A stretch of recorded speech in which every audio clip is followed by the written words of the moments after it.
Hey guys, welcome to Priceless B Movies. I'm your host, Colin Price.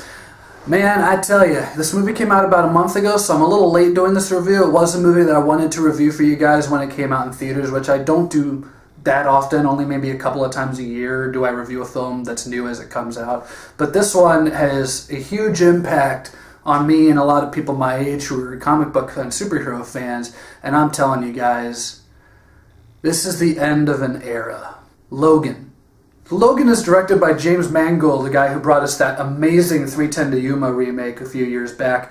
And obviously it's the final Wolverine story. At least it's Hugh Jackman's final Wolverine story. It was the last movie that he agreed to do, and now he swears up and down that he's done.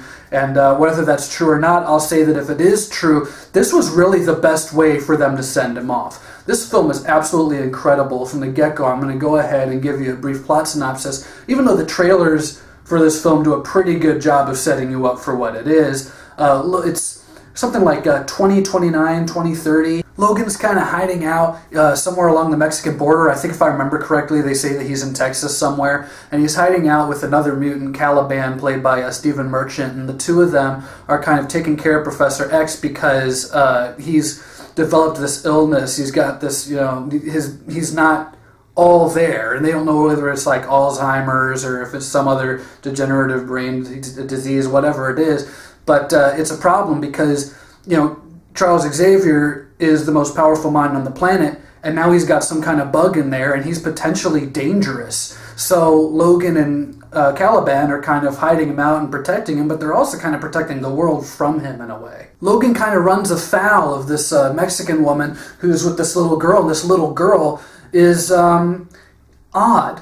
She's a lot like Logan. She's got this kind of like resting bitch face on her, at least to the extent that a child can have. And then you find out before too long that she's a little more like him than everyone kind of thought at first. She sprouts claws and just starts ripping up into guys when she shows up. And Logan realizes, even though he really wants nothing to do with this girl, that he has to take her and take Professor X and get out of there, because there are these people, these kind of enhanced mutants who are not really mutants, I guess. I don't know, the movie doesn't really explain it. Now I gotta watch it again. I don't think these guys are mutants. I think they've just been experimented on. They've got like metal body parts. They're kind of like cyborg-ish. But anyway, they're chasing him and this little girl and the professor across the country now, and now we have our movie. Now, the X-Men films are always kind of hit and miss for me. I really didn't care for The Last Stand. Like, I can watch it and it's an entertaining enough movie, but I always kind of have to, like, detach it in my mind from the other films, or else it just doesn't make any sense and it's really bogus. But, I mean, I can still watch it from time to time and be entertained by it, but it's definitely kind of... And I don't really care for the other Wolverine movies that much. Origins is just an abomination, let's face it. I don't care how big a fan you are, that movie is really bad. And the Wolverine from 2013 was better, but it was like, you could tell the studio interference, they wanted to make it so much more like yet another X-Men movie, and it didn't really feel like Wolverine's own film a lot of the time.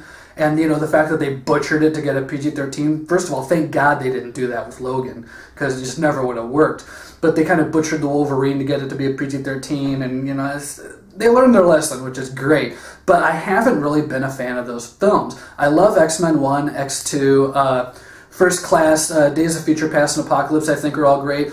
Days of Future Past is my favorite X-Men movie. It still is my favorite X-Men movie, but Logan comes dangerously close to being better. There's a lot of heart to this movie. There's a lot more emotion, a lot more intensity, and no matter what a lot of PG-13 apologists will tell you, this movie had to be R. You really had to see Wolverine in his darkest hour, where he's cussing like a sailor, he's chugging whiskey and scotch, and he's just butchering people. He's lost it. He is not really the Wolverine anymore. As he puts it, and as Professor X puts it, he's a disappointment to Charles Xavier at this point. He's like, early on, Xavier's telling him, like, oh, what a loss you turned out to be, and you're not what you could be, and, like, I don't know what to do.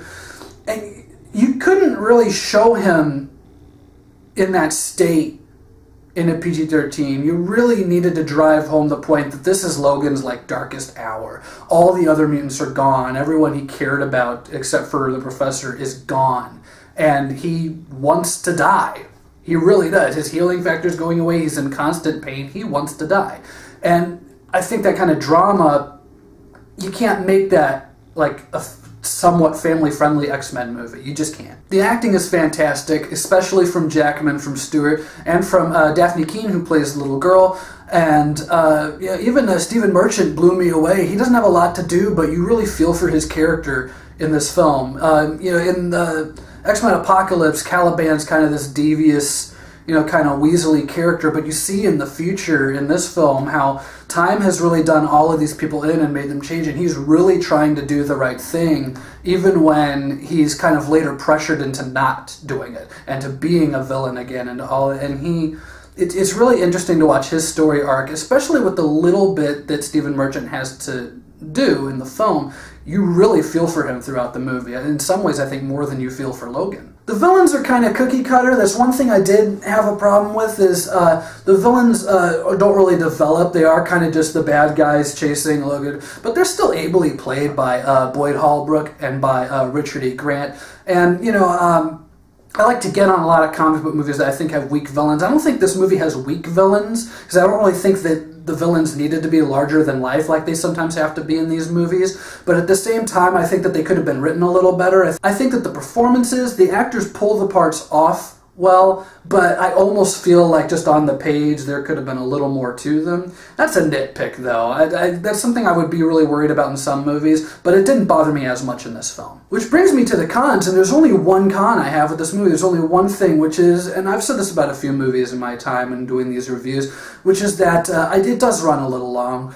There are some scenes and some sequences that are not only flat out unnecessary, but then there's some dialogue bits that just could have been shorter, that don't really move the story along enough in my mind to necessitate them being there. Having said that, Logan is a great movie. This is a really good movie. I know a lot of critics are calling it like the best comic book movie since The Dark Knight. I don't know if I agree with that. I've also heard a lot of people say it's the best comic book movie ever. I really don't agree with that.